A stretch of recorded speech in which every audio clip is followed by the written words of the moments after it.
আমরা খবর পেয়েছি যে কাঞ্চনজঙ্ঘা এক্সপ্রেস শিয়ালদাগামী সেই গাড়িটি শিলিগুড়ির অদূরে রাঙাপানিতে দুর্ঘটনার কবলে পড়ে। একটি মালবাহী গাড়ির সঙ্গে ধাক্কা লেগে প্রায় দুটো বগি লাইনচ্যুত হয় এবং দুমড়ে মুছে যায়। হতাহতের খবর নির্দিষ্টভাবে না পেলেও বেশ কিছু মানুষ হয়তো হতাহত হলেও হতে পারে। উদ্ধার কার্যের কাজ চলছে। রাজ্য প্রশাসনের পক্ষ থেকে, দার্জিলিং জেলা প্রশাসনের পক্ষ থেকে উদ্ধার কার্যে নেমেছে।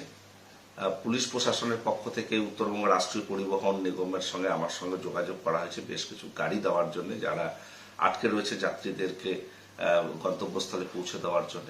আমরা সেই গাড়ির ব্যবস্থা ইতিমধ্যে করেছি। সেই গাড়িগুলো রাঙাপানির দিকে যাচ্ছে এবং আমরা আরও সিদ্ধান্ত নিয়েছি যে যদি দূরপাল্লার ট্রেনের এই লাইন বন্ধ থাকে বেশ কিছু সময় ধরে, অর্থাৎ আজকে, তা